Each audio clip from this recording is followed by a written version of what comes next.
Welcome back. Olayinka David West joins us next. She's the Academic Director and Senior Fellow in Information System at Lagos Business School. Morning, and thank you for coming on this morning. Good morning. I'm glad to be here.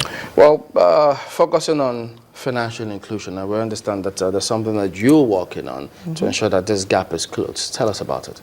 Okay, yes. So we're working on a project to build sustainable models and derive the evidence of sustainable business models for digital financial services. Right now, we have a situation in Nigeria where the National Financial Inclusion Strategy says that we want to attain 80% financially served by 2020. Unfortunately, we're at 60% at the moment, so we're trying to see how we can close that gap. That gap equivalent is about 18 million persons, but yet as population increases, that gap keeps moving. So what we want to do is a research initiative to understudy what are the commercial and regulatory gaps that we can begin to use to help the private sector and the regulators close this gap. We also want to understand how do other businesses in other environments have financial inclusion. In other words, we've heard good stories about financial inclusion in other countries. How can we learn from their experiences? What does it take to build an inclusive business? How can businesses here start to do well and also do good? So we're also going to have a case study competition that's going to look around the world and build up these case studies and bring them to bear, show them and share them with Nigerian businesses so we can learn as well as take evidence from what we derive here, learn from what's going on, and begin to build new models of how we can grow and succeed and close those goals. What would you say is inclusive business? Let's break it down. Okay. An inclusive business is about including everyone in the society. Yeah. So you find out that there's different levels and different types of exclusion. In some spaces, in the financial service sector, for example, some of us are already excluded. Because whether you don't have a bank account, if you don't have access to credit, if you don't have access to pension, so there are different levels and different types of exclusion. So there are people who are excluded from education, excluded from health, excluded. So exclusion is about how do you bring people into any form of social service or benefit so that you can do well and as well as do good, because we're talking about eradicating poverty. Poverty is something that people slide in and out of. It's not a static.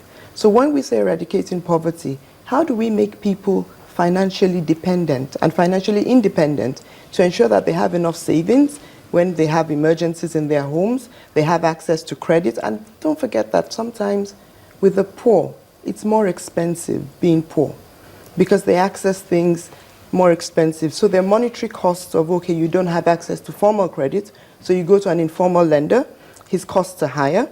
There's also non-monetary costs. In a rural area, there's no bank or anything in your village, so you have to travel a longer distance to have access to those things. So all those costs are time, money, inconvenience, etc., etc. So is this strategy devoid of the policies, be it monetary, fiscal, or even foreign exchange policy of the government?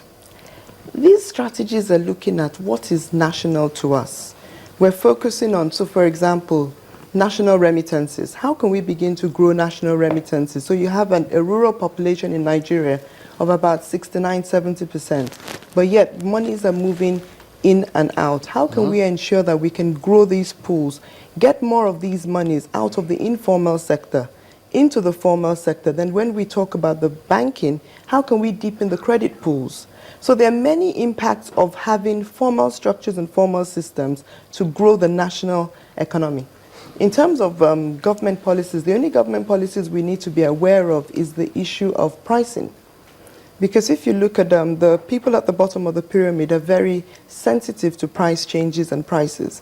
So when we bring on new fees and charges, etc., we need to be mindful that we are not also bringing on new policies that are now going to even deepen the exclusion. We're trying to close the gap, not deepen it. Because it does appear as though, one wonders, do they really pay attention to that? Because there's been so many of those pricing that has been introduced in the system now, and people just ask, even those who are included want out. And now you still want those who are excluded to come in. How are they going to bridge that gap? And those are some of the trade-offs and dependencies we need to look at. Which is a higher priority? To get more people included or to raise more money? Because as you rightly said, the people that are already included are now thinking about how to exit. So you're also building a bigger problem. So those are things that there are many dependencies in policy development. And so what we're also trying to look at is, in the second stage of our project, we're going to look at what are the regulatory, market-enabling regulatory policies.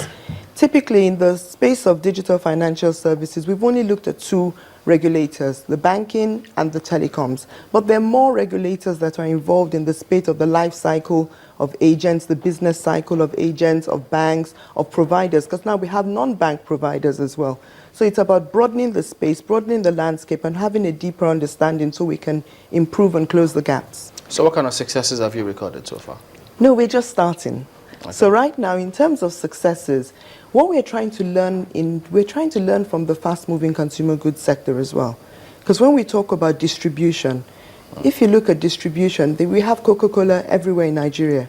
You can buy Maggi everywhere in Nigeria, but yet, can you access digital financial services everywhere in Nigeria? Yes, we have telecommunications, so part of the infrastructure is there.